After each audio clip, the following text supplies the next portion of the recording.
Il y a plusieurs mois, par un samedi matin lumineux et bruyant à Glenview, un de ces quartiers populaires de Harare où les ragots voyageaient plus vite que le réseau téléphonique et où chaque éternuement avait un témoin. Le compound numéro 23 de Fort Crescent bruissait d'activité comme à son habitude. Bébés qui pleuraient, radios qui hurlaient les commentaires de football, et femmes regroupées dans les coins, feignant de balayer tout en collectant les nouvelles avec leurs oreilles. C'était ce même matin que la nouvelle épouse venue de Mavingo arriva avec son mari, Tendai, portant 2 cartons et une bouilloire cassée. Mutoni était une jeune femme douce, aux grands yeux innocents et à la sérénité qui agaçait les personnes bruyantes. Elle portait une robe rose fleurie impeccablement repassée et ses cheveux étaient noués en un chignon soigné. Son visage irradiait la confiance d'une femme qui croyait encore que l'amour pouvait tout résoudre. Tendai, son époux, était comptable en ville.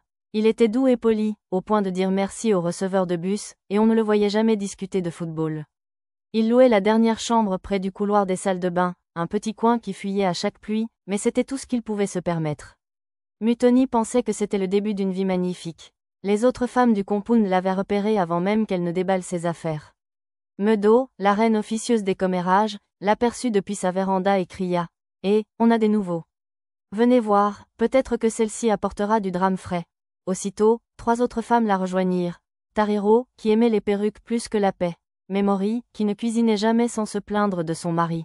Et Inasha, qui se disait moderne parce qu'elle lisait les statuts WhatsApp pour les nouvelles. Elles observaient toute Mutoni balayer son petit seuil en silence et étendre les chemises de son mari sur la corde tout en chantant un hymne d'église. Et, s'exclama Meadow en secouant la tête, on voit qu'elle est fraîchement arrivée du village. Regardez comme elle sourit sans raison. De toute façon, elle apprendra bientôt. Memory rit. Les nouvelles épouses commencent toujours comme ça. Donne-lui 2 mois. Dès qu'il lui criera dessus une fois, elle arrêtera de chanter ses chansons d'église. Inasha ajouta. Vous voyez comment elle plie sa chemise comme une bonne? Ah Harare, ma chère, je ne me plierai jamais comme ça pour un homme. Les femmes éclatèrent d'un rire si fort que Mutoni leva les yeux et leur sourit poliment. Bonjour, mes sœurs. Meadow répondit sarcastiquement. Bienvenue dans le compound, chérie. Nous sommes très amicales. Tu vas aimer. Amical n'était pas exactement le mot, mais Mutoni ne le savait pas encore. Elle les remercia timidement et reprit son balayage du béton comme si elle effaçait l'histoire. Plus tard dans l'après-midi, alors qu'elle cuisinait du sadza sur son nouveau réchaud à paraffine, les femmes vinrent lui rendre visite. Elles s'assirent en rangée devant sa porte, comme des juges attendant un témoignage. « D'où viens-tu, ma chère ?» demanda Tariro. « Mavingo ?» répondit Mutoni avec un sourire. « Mon mari et moi nous sommes mariés il y a 3 semaines. Nous remercions Dieu pour ce foyer. » Les femmes échangèrent des regards complices. « Tu veux dire que tu remercies encore Dieu pour ce compound ?» dit Memory avec une surprise feinte. « Tu le remercieras à nouveau le jour de la location. » Tout le monde rit. Meadow se pencha plus près. « Et qu'est-ce que fait ton mari, ma puce ?»« Il est comptable, » répondit Mutoni fièrement. « Il travaille pour un cabinet d'audit en ville. »« Comptable ?» s'exclama Inasha. « Ah, on a un grand homme. Comptable veut dire argent. Vous devez bien manger, non ?» Mutoni sourit timidement. « On se débrouille. »« Se débrouille ?» railla Memory. « Ma chère, ne te laisse pas tromper. Si son salaire est petit, les petits hommes ne sont pas fiables. » Meadow acquiesça avec autorité. « Écoute, nous les femmes d'ici, on a survécu à beaucoup. Les hommes de Harare te sourient le matin et envoient de l'argent à leurs petites copines le soir. Tu dois être sage, garde ton propre argent. S'il te donne 1000 $ zimbabwéens, dis-lui que c'était 800. Garde 200, c'est comme ça qu'on survit. C'est la sagesse des épouses. » Mutoni les regarda, confuse. « Mais si tu me fais confiance avec 1000, pourquoi mentir ?» Les femmes se figèrent un instant, puis éclatèrent d'un rire moqueur. Inasha tapa dans ses mains. « Écoutez ça. On a une sainte à Glenview. Sœur honnêteté en personne. Attends qu'elle trouve du rouge à lèvres dans la poche de son mari. Elle arrêtera de prêcher. » Les joues de Mutoni rougirent. « Mais mon mari n'est pas comme ça. » Meadow ricana. « Tous les hommes sont comme ça, chérie. La seule différence, c'est le temps. » Elles rirent encore, sirotant leurs bouteilles de mazoe comme des microphones. Mutoni sourit faiblement et remua ses casseroles, feignant de ne pas entendre. Elle n'aimait pas la conversation, mais ne voulait pas les offenser. Ce soir-là, en servant le dîner, son mari dit « Le compound semble animé. » Mutoni rit « Oui, peut-être trop. » Elle parle beaucoup. Tendai rit « Tu t'intégreras bientôt. »« Sois toi-même. »« Je le serai, » répondit Mutoni, même si au fond, elle n'était pas sûre. Cependant, dès la 2e semaine, les femmes du compound s'étaient donné pour mission de la former. Elles lui dirent de ne pas laver les chaussettes de son mari parce que les hommes aux chaussettes propres se sentent trop à l'aise. de ne pas cuisiner des repas chers trop souvent pour qu'il n'oublie pas de pourvoir. Elles lui conseillèrent même de vérifier son téléphone pour sa sécurité. Mutoni refusa poliment à chaque fois. Non, je crois que le mariage repose sur la confiance. Mais cela les fit rire plus fort. Bientôt, elles l'appelèrent Madame Honnêteté. Parfois, quand elle passait, elle taquinait fort. Regardez, Madame Honnêteté arrive. Peut-être qu'elle nous dénoncera à Dieu aujourd'hui. Et quand elle les saluait, elle répondait suavement mais avec un rire caché. Un soir, en balayant le couloir, Memory dit assez fort pour que tous entendent. De nos jours, les épouses doivent être malignes. Si mon mari laisse tomber de l'argent par erreur, je l'appelle une bénédiction tombée. On est trouveur gardien. Le compound explosa de rire. Mutoni sourit, secoua la tête et continua de balayer. Au fond d'elle, elle se disait que peut-être elle blaguait, et qu'un jour elle comprendrait que l'honnêteté n'était pas de la bêtise. Mais ce qu'elle ignorait, c'est que sa sérénité et sa véracité étaient déjà un défi pour elle, un miroir irritant montrant ce qu'elle refusait d'être. Et elles jurèrent de la recruter coûte que coûte. Ainsi, la semaine suivante, les femmes du compound de Glenview avaient officiellement créé leur organisation, l'Association des épouses fortes du Zimbabwe, aussi connue sous le nom d'Association des épouses qui en savaient trop. Leur but était simple, éduquer les épouses villageoises comme Mutoni sur la survie en mariage à Harare. La cotisation était une bouteille de Mazoe, ou un paquet de Maputi si on était fauché. Tous les vendredis soirs, quand la plupart des maris étaient partis boire de la bière aux boutiques, elles se rassemblaient sur la véranda de Meadow, assises sur des seaux de peinture retournés et des chaises en plastique, discutant de questions nationales comme les comptes bancaires de leur mari et comment faire croire que le prix des tomates avait triplé du jour au lendemain. Les réunions commençaient toujours par Meadow frappant une cuillère en bois contre sa tasse en émail et criant « Mesdames, ordre dans le compound ». Le floor est ouvert aux affaires matrimoniales. Les femmes applaudissaient et riaient, sirotant du thé trop sucré. Tariro, toujours la première à parler, disait « J'ai dit à mon mari que l'école demandait des frais supplémentaires. Il m'a donné $2000 zimbabwéens et j'en ai utilisé la moitié pour une nouvelle perruque. Dites-moi, est-ce du vol ou du self-care ? Self-care, hurlaient-elles toutes. Même Memory, avec ses 3 enfants et son visage perpétuellement en colère, hochait la tête fièrement. La semaine dernière, j'ai dit à mon mari qu'on manquait d'huile de cuisson. Il m'a donné de l'argent, mais j'ai emprunté de l'huile à Inasha. J'ai utilisé l'argent pour des vêtements neufs. Quand il est rentré, je lui ai dit « Regarde comme je suis belle grâce à toi ». Le rire remplissait le compound. Quelqu'un cria « Ah, Memory, tu devrais être ministre des Finances ». Inasha, avec sa tresse jaune vif, ajouta « Mon mari pense que je suis loyale, mais j'ai un petit compte secret. Quand je dis que ma mère est malade, l'argent va là. » Une femme sans compte secret, c'est comme un soldat sans armes. Les femmes tapaient dans leurs mains et applaudissaient. Waouh, sagesse, sagesse. Puis Meadow se tourna vers Mutoni, assise discrètement au bord de la véranda, pliant son pagne et souriant nerveusement. Maintenant, sœur honnêteté, dis-nous tes secrets de survie. Ne dis pas que tu n'en as pas. Toute femme en a un. Mutoni avala sa salive. Je n'en ai pas vraiment, sœur. Je dis juste la vérité à mon mari. Je pense que l'honnêteté maintient la paix à la maison. Silence. Puis tout le monde éclata de rire si fort que les enfants jouant dans le couloir s'arrêtèrent pour regarder. Honnêteté, rit Inasha jusqu'aux larmes. Ma sœur, tu es encore en lune de miel. Attends qu'il cache son bulletin de paye. Tu verras. Meadow se pâma théâtralement. Je vous l'avais dit, cette fille croit encore que le mariage marche avec des versets bibliques. Ma chère, ici c'est Harare, pas le paradis. Memory se pencha. Mutoni, écoute-nous. Si tu dis tout à ton mari, il te traitera comme son employé. Tu dois avoir ton argent secret. Et s'il te quitte demain ? Tu viendras nous mendier du sel. Mais Mutoni secoua doucement la tête. Si je commence à mentir, ça veut dire que je ne lui fais pas confiance. J'ai épousé mon ami, pas mon ennemi. Sa réponse les irrita. Écoutez celle-là, cria Tariro. Ton ami ? Attends qu'il rentre tard. Tu comprendras que l'amitié finit le jour du mariage. Les femmes rirent encore, se tapant les cuisses. Mutoni força un sourire, mais son cœur était lourd. Elle n'aimait pas comment elle parlait du mariage, comme d'un champ de bataille où la vérité ne survivait jamais. Quand Tendai rentra du travail ce soir-là, elle lui raconta tout, mais il rit, ne t'inquiète pas pour elle. Ceux qui mentent pensent toujours que les autres sont stupides. Continue d'être toi. Malheureusement, plus elle restait paisible, plus les autres épouses devenaient agitées. Son honnêteté les irritait comme un moustique dans l'oreille. Elle prouvait qu'une femme pouvait être loyale sans être naïve. La réunion suivante devint personnelle. Ce vendredi pluvieux, les nuages s'amoncelaient mais les femmes se réunirent quand même. Elles étaient furieuses. Meadow dit, « Mesdames, on a un problème. Cette Mutoni nous fait passer pour des folles. Nos maris disent sans cesse, « Pourquoi tu ne peux pas être comme cette épouse tranquille ? Imaginez, mon mari m'a comparé à elle hier. Apprends de Mutoni, elle ne râle pas. J'ai failli lui dire, va l'épouser si tu veux la paix. Les femmes rirent aux éclats. Memory ajouta, le mien aussi. Il a dit, regarde comment Mutoni respecte son homme. J'ai failli lui lancer ma casserole. Inasha roula des yeux. Le mien a dit que Mutoni est toujours propre et calme. Je lui ai répondu, les épouses calmes sont dangereuses, elles cachent quelque chose. Exactement, cria Meadow. On doit l'exposer. Personne ne peut être aussi parfaite. Peut-être qu'elle fait semblant pour nous faire mal paraître. Non, dit Tariro incertaine, je pense qu'elle est juste comme ça. Meadow lui lança un regard noir, ne la défends pas. Si on ne la fait pas tomber, nos maris nous utiliseront elle comme exemple. On perdra soon notre respect dans ce compound, et c'est ainsi qu'elles planifièrent. Elles décidèrent de tester l'honnêteté de Mutoni la semaine suivante. Elles créeraient une petite tentation pour voir si son auréole brillerait encore. Donnons-lui une situation où l'honnêteté lui coûtera quelque chose, dit Memory méchamment. On verra si elle reste sainte. Inasha tapa dans ses mains. Oui, si elle échoue, on le dira à tout le compound. Si elle réussit, on trouvera quand même quelque chose. Elles rirent fort et satisfaites. À ce moment précis, Mutoni était dans sa chambre, agenouillée près de son lit, priant et remerciant Dieu pour la paix dans son mariage tout en lui demandant de l'aider à bien vivre.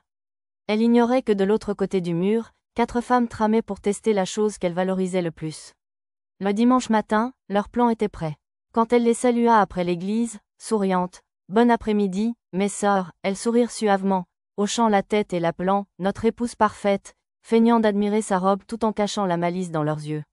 Et quand elle entra cuisiner pour son mari, elles échangèrent des regards et Meadow murmura « Elle n'a aucune idée de ce qui l'attend ».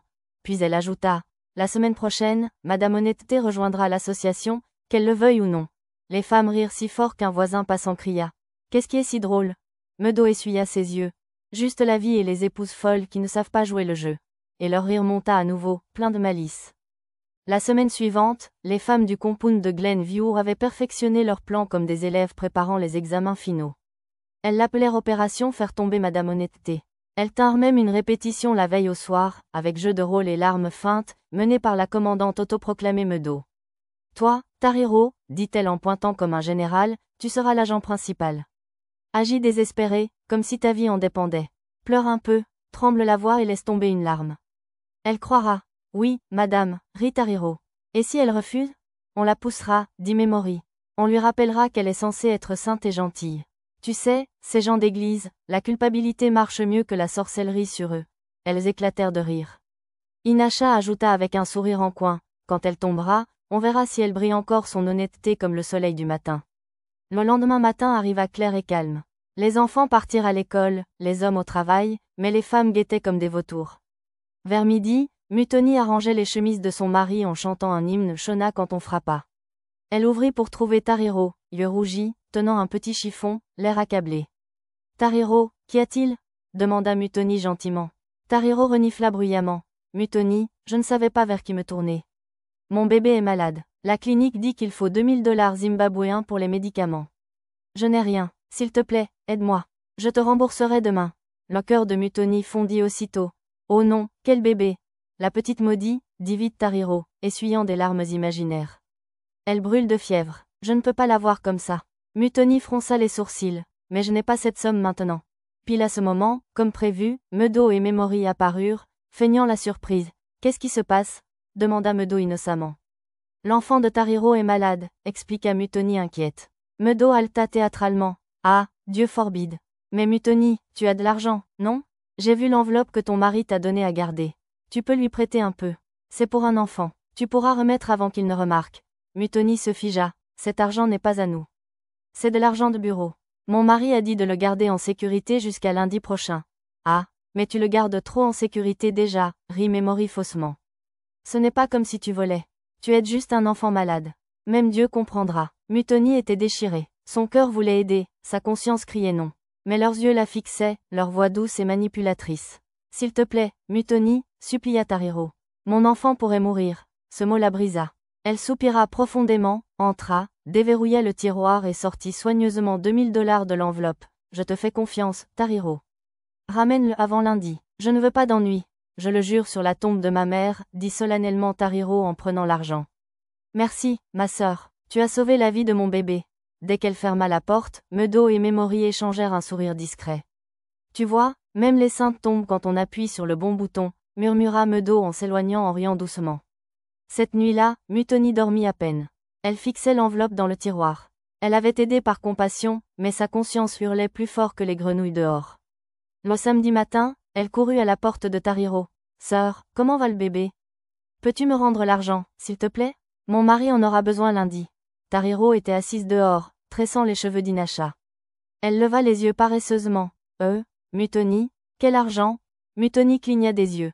Celui que je t'ai donné il y a 2 jours, les 2000 pour les médicaments de Maudit. Tariro fronça les sourcils comme confuse. Es-tu bien, Mutoni? Je ne t'ai jamais emprunté d'argent. Les autres femmes éclatèrent de rire. Alors notre Madame Honnêteté rêve maintenant de prêter de l'argent en dormant. Mais Moriraya, Mutoni, ne commence pas à accuser les gens. Peut-être que tu l'as dépensé et que tu couvres maintenant. Les enfants arrêtèrent de jouer, tout le monde s'arrêta pour regarder. Le visage de Mutoni pâlit. Je n'arrive pas à y croire, murmura-t-elle. Vous étiez toutes là quand je le lui ai donné. Prouve-le, dit Memory en croisant les bras. Tu n'as pas de témoin, chérie. Les femmes rirent et secouèrent la tête comme pour la plaindre. Des voisins ignorant la vérité murmurèrent. Peut-être que la pauvre a vraiment perdu l'argent aimant. Les yeux de Mutoni s'emplirent de larmes. Elle s'éloigna lentement, entra et verrouilla sa porte. Elle s'agenouilla près du lit et pleura. Son cœur se brisait en deux, non pour l'argent, mais pour la trahison. Ce soir-là, quand Tendai rentra, il la trouva assise par terre, yeux rougis. Mon amour, qu'est-il arrivé? Elle hésita, mais raconta tout. L'enfant malade, l'argent emprunté, le rire, le déni. À la fin, elle supplia. Je suis désolée. J'aurais dû t'écouter. Je ne savais pas que la gentillesse pouvait être punie. Tendai écouta en silence, puis souleva son menton. Mutoni, regarde-moi. Tu n'as rien fait de mal. On t'a piégé, non parce que tu es stupide, mais parce que tu es gentille. Ne t'inquiète pas, la vérité trouve toujours son chemin. Laisse le reste à moi.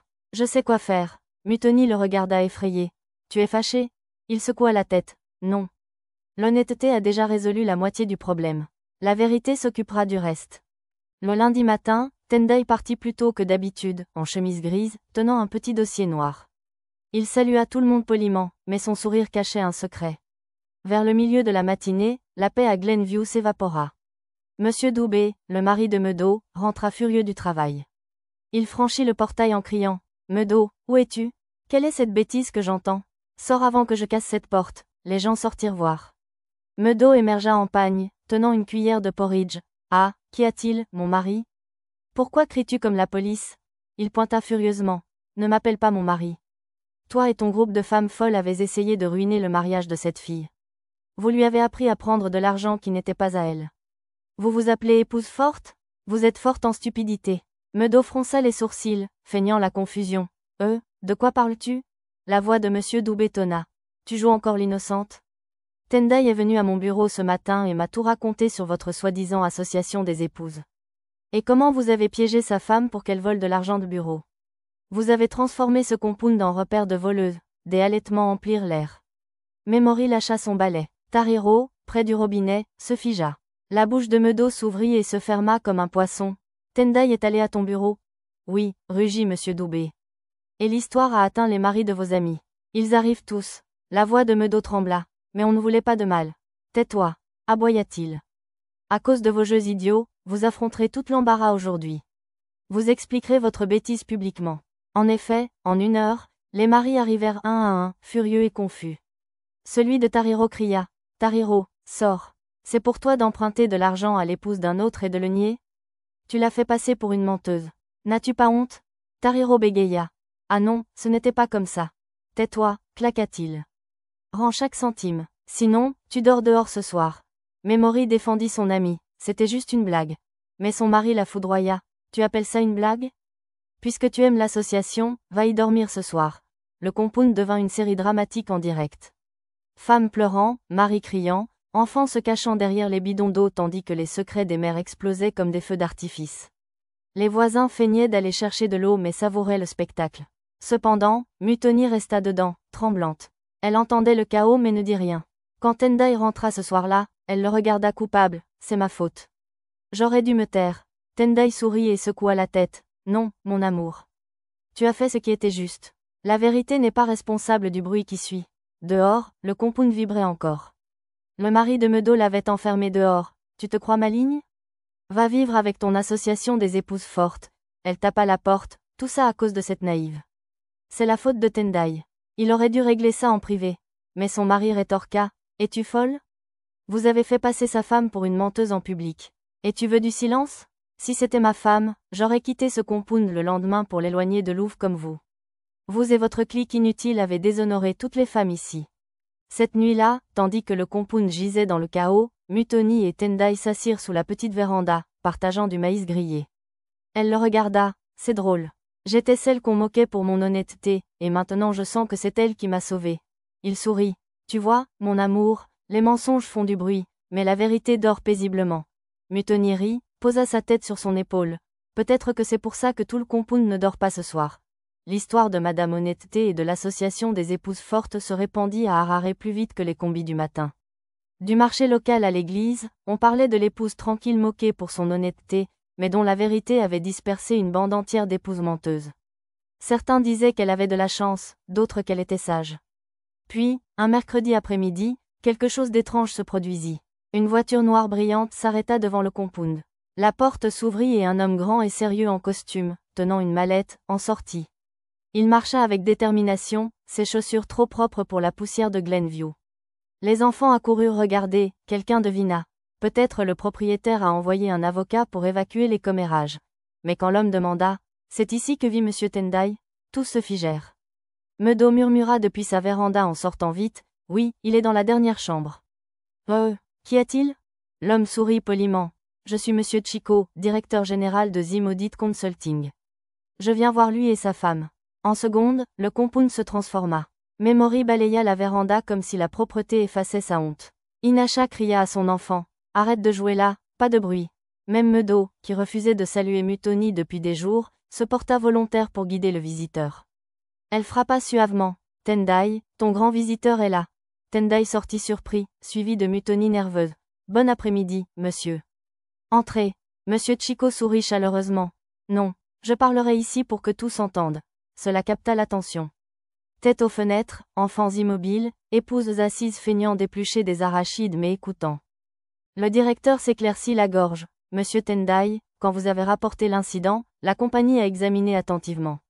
Ce n'est pas tous les jours qu'on trouve l'épouse d'un employé choisissant l'honnêteté plutôt que la facilité.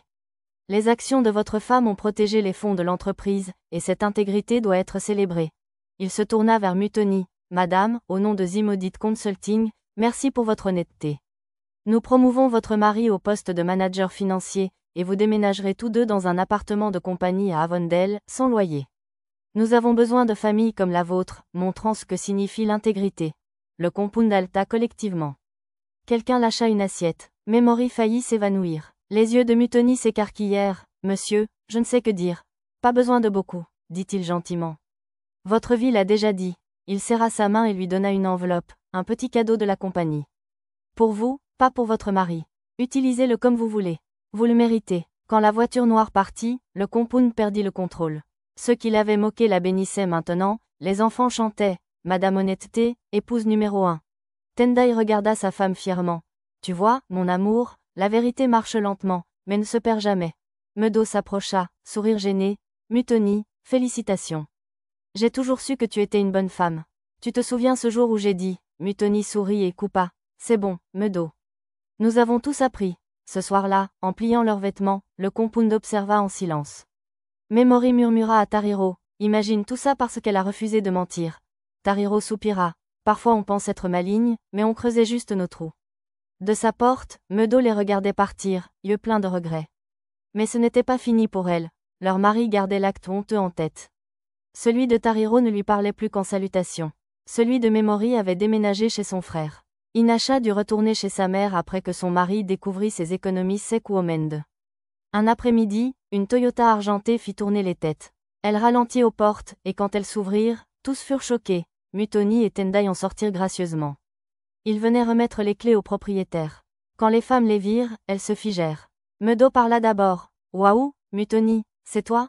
Tu as l'air différente. La vie en ville te traite bien. » Mutoni sourit chaleureusement. « Bon après-midi, mes sœurs. » Elles se rassemblèrent lentement, pleines d'admiration et de honte. Tariro avala sa salive. « Nous voulions juste dire désolé pour tout. Nous t'avons moqué, fait te sentir stupide. » Mais maintenant on voit que tu avais raison. Memory hocha vite. On pensait que l'honnêteté était de la bêtise. Mais c'était nous les folles. Regarde-toi. Paix, respect, bénédiction. Nous, on n'a que du drame. Même Meadow, la générale bruyante, parla doucement. Mutoni, pardonne-moi. J'ai mené les autres astrailles. Ma bouche a détruit ma paix. Mon mari ne me regarde plus pareil. Mutoni soupira. Je vous ai pardonné il y a longtemps. Vous ne m'avez pas blessé autant que vous-même. Quand on construit avec des mensonges, la maison brille, mais un petit vent la disperse. La vérité prend du temps, mais bâtit des fondations solides. Elle sourit Kinley. Peut-être que ça vous aidera à vous souvenir. Être maligne ne veut pas dire malhonnête. Ça veut dire faire le bien, même quand tous rient. Les femmes hochèrent en silence, larmes aux yeux. Dès ce jour, quand une nouvelle épouse arrivait à Glenview, Meadow disait « Ma sœur, sois comme cette Mutoni. N'écoute pas les ragots. L'honnêteté semble folle au début, mais finit en bénédiction. » Et les autres acquiesçaient. Elles avaient appris à la dure. Pendant ce temps, dans leur nouveau foyer à Avondale, Mutoni s'asseyait parfois au balcon, arrosant ses fleurs tandis que Tendai lisait le journal. Un jour, il dit « Sais-tu que les gens parlent encore de toi au bureau ?» Mutoni rit. « De moi ? Ils t'appellent l'épouse honnête de Glenview. » C'est devenu une histoire pour former les nouveaux sur l'intégrité. Mutoni rit plus, alors ça valait tout.